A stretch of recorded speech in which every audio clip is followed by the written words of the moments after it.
Les Simpsons est probablement le dessin animé le plus connu pour une chose, les soi-disant prédictions que la série fait. Alors bien que des fois ils se sont trompés, certains événements qui sont passés il y a des années dans les Simpsons ont un jour fini par se produire dans la vraie vie. Donc aujourd'hui on va voir quelques épisodes des Simpsons où ils ont prédit l'avenir. Homer et Marge ont un rendez-vous romantique. Le dernier moment, Monsieur Burns demande à Homer, Lenny et Carl de rester un peu plus longtemps pour finir du travail, ce qui met forcément Homer en retard. Et pour se faire pardonner, il décide d'amener Marge au cinéma, ce qui s'avère être un échec parce que tout le monde crie et fait du bruit, on dirait à la vraie vie. Et après avoir quitté le cinéma, sur la route, il tombe sur une patinoire et décide d'y aller. Mais ce soir-là, la patinoire est occupée par les joueurs de curling. Au départ un peu triste de la nouvelle, Marge voit des gens de la ville qui jouent au curling et elle s'y intéresse. Ils vont passer la soirée à jouer au curling avec Skinner et sa mère. Et il les trouve plutôt doués, tellement doués que Skinner va finir par leur proposer de former une équipe, et pas pour n'importe quel événement, une équipe de curling pour les Jeux Olympiques. Et leur équipe représentera les États-Unis d'Amérique aux Jeux Olympiques d'hiver. Et pendant qu'Homer imagine ce que c'est les Jeux Olympiques d'hiver, Marge accepte la proposition. Et le truc c'est que bon, vous connaissez Skinner et sa mère, c'est engueulade sur engueulade, et Marge va essayer de comprendre pourquoi Agnès est aussi dure avec son fils. Et c'est là qu'on a une bribe de l'origin story d'Agnès, qui apparemment était une championne olympique, qui a participé aux Jeux Olympiques dans les années, je sais quelle année, et qui en même temps était enceinte de Skinner. Et au moment de faire une épreuve de saut en hauteur, elle frôle la barre, mais c'est là que Skinner, dans son ventre, donne un coup de pied, ce qui l'a fait échouer aux Jeux Olympiques. Une fois les qualifications commencées, les parents s'entraînent et les enfants traînent près des stades. Et c'est là que Lisa va tomber sur une petite fille qui fait tomber un pins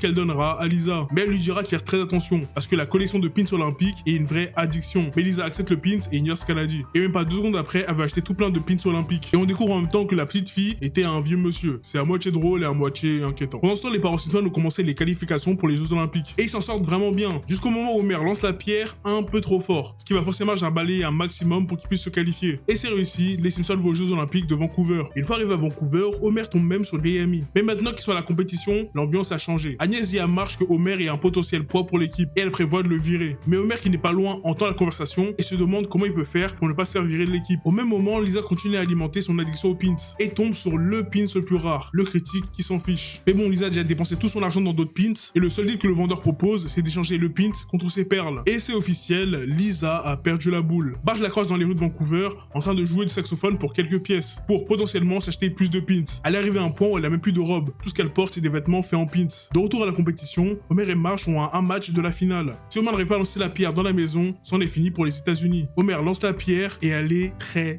lente. Le seul espoir, c'est que Marge balaye comme une folle pour faire repartir la pierre. Et c'est ce qu'elle fait. Et elle réussit à les qualifier pour la finale. Mais en même temps, elle brise un des os de son bras. Elle peut encore balayer avec un seul bras, mais ça rend la finale beaucoup plus compliquée. Marge abandonne et elle est en colère contre son mari. Mais Homer remarque que même avec un seul bras, elle est tout aussi performante. Et donc il décide d'aller quand même jouer la finale. Au même moment, Bart trouve une solution pour que Lisa récupère ses perles. Parce que comme elle a dit elle-même, sans ses perles, c'est juste une grande magie. Et pour se venger du vendeur, Bart va lui jouer un tour, en créant un faux pins en utilisant la carte d'identité d'Homer, et en gonflant artificiellement sa valeur. Et le vendeur tombe totalement dans le panneau. C'est la finale, les États-Unis contre la Suède. Homer lance la pierre, et le destin de l'équipe est entre les mains de Skinner et Marge. Il balaye, et Skinner brise son balai. Il ne reste plus que Marge, avec un seul bras, à doit réussir à les mener à la victoire. Et c'est réussi. Marge amène la pierre dans la maison, directement au milieu, et les États-Unis remportent la finale des Jeux Olympiques d'hiver. Alors, j'ai passé tout l'épisode de vous raconter ce qui se passe, mais quelle est la prédiction de cet épisode? Alors non, il n'y a pas de fille toute nue à Vancouver qui se balade avec une robe faite en pins. Non, la prédiction, c'est cette finale. Parce que pendant les Jeux Olympiques d'hiver d'après, au curling, la finale, c'était vraiment les États-Unis contre la Suède.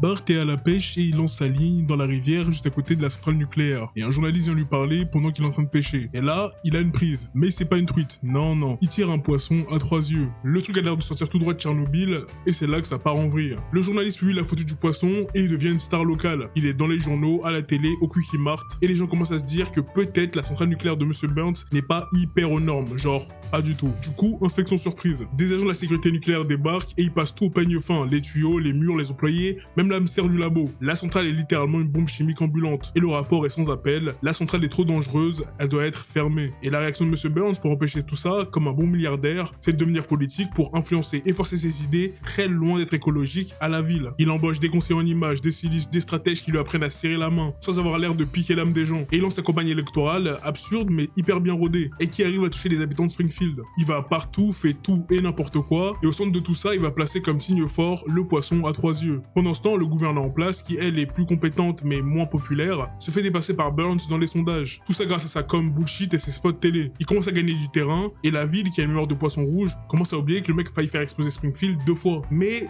dernier problème, dans les sondages, on voit bien que M. Burns est quelqu'un qui est déconnecté des petites gens. Donc son équipe décide d'organiser un dîner télévisé chez une famille typique, pour prouver qu'il est proche du peuple, et qu'ils choisissent les Simpsons. Sauf que chez les Simpsons, Marge sent direct que c'est un coup tordu, et donc elle décide de piéger M. Burns. Elle est polie, elle joue le jeu, mais elle prépare un petit twist final. Pendant que tout le monde se tient droit, que Lisa récite son petit texte de façon publicitaire, que Homer fait le lèche-bot avec M. Burns, Marge arrive avec le plat principal. Le poisson à 3 yeux, cuit et servi sur un plat, devant les caméras, en direct. Il peut pas le manger, il sait que c'est un mutant, mais il ne peut pas ne pas le manger. Ce serait admettre que sa centrale est dangereuse. M. Burns doit se forcer à manger, mais au dernier moment, il recrache le poisson devant les caméras. Et grâce à ça, Marge a prouvé à tout Springfield que M. Burns n'est qu'un hypocrite. Et ce qui va nous intéresser pour la prédiction du futur, c'est le poisson lui-même. Vu que c'est un épisode de la saison 2, ça veut dire qu'il est sorti en 1990. Et en 2016, des pêcheurs aux Philippines, dans un canal qui est près d'une centrale nucléaire, ont pêché un poisson-chat qui lui aussi a 3 yeux.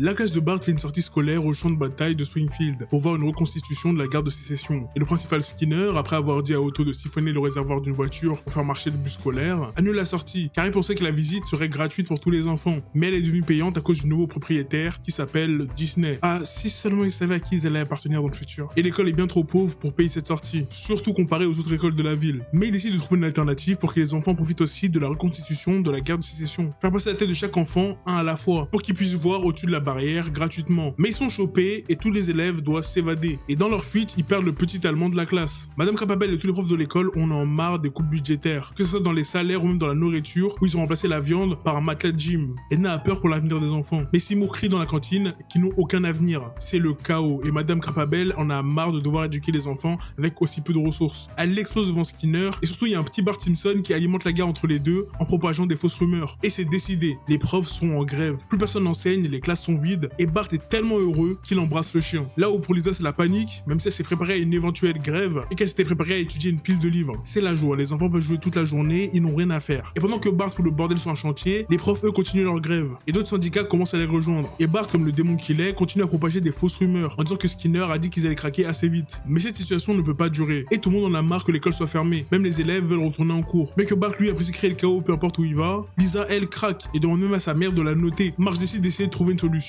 pour ouvrir l'école. Donc il faut une réunion des parents d'élèves. Et bien qu'un débat entre Seymour et Edna prend place, les parents d'élèves refusent de payer pour des meilleures conditions, mais ils ne veulent pas que la grève continue, et trouvent une solution très simple, remplacer les professeurs par des membres de la communauté, que ce soit les parents, les retraités, bref, n'importe quel adulte à Springfield peut devenir professeur. Et c'est évidemment le carnaval total. T'as Jasper qui veut filer des fessées à tout le monde, le professeur Frings qui monte des inventions à des élèves, inventions qui sont clairement pas terminées, et pour la classe de Bart, il a un prof assez spécial. Bart est de retour en classe, il est prêt à reprendre les bêtises, mais le problème c'est que sa professeure, c'est sa propre mère. Et lui, le roi des bêtises, se retrouve à devoir lécher les bottes en public de sa mère et à éviter toutes les blagues qu'il fait d'habitude au professeur. Lisa comme Bart en ont marre des cours faits par quelqu'un d'autre que les profs. C'est un enfer, donc ils décident de trouver une solution pour mettre fin à la grève. Une négociation finale entre Skinner et Crapabelle. Ils se retrouvent tous les deux enfermés dans le bureau du proviseur. Ils chamaillent pendant des heures jusqu'à trouver une solution qui réglera leurs problèmes. Ils ont besoin de financement pour avoir un meilleur cadre pour les élèves. Et vu qu'ils sont fermés comme dans une prison, l'idée leur apparaît d'un coup. Sous-louer leur classe à la prison de Springfield pour obtenir des financements. Petit bémol, maintenant au fond de la classe, il y a des prisonniers et peut-être des criminels qui ont fait les pires atrocités. Mais au moins la guerre entre les deux est finie. Et la prédiction de l'épisode, c'est un peu un détail qui est passé peut-être sous votre nez, mais c'est quand la dame de la cantine change la viande par un matelas de gym. En gros, on a découvert que quelques années plus tard, ce bouet utilisait dans leur farine un mélange de farine, bien sûr, et un élément chimique qu'on retrouvait aussi dans la composition des matelas de yoga.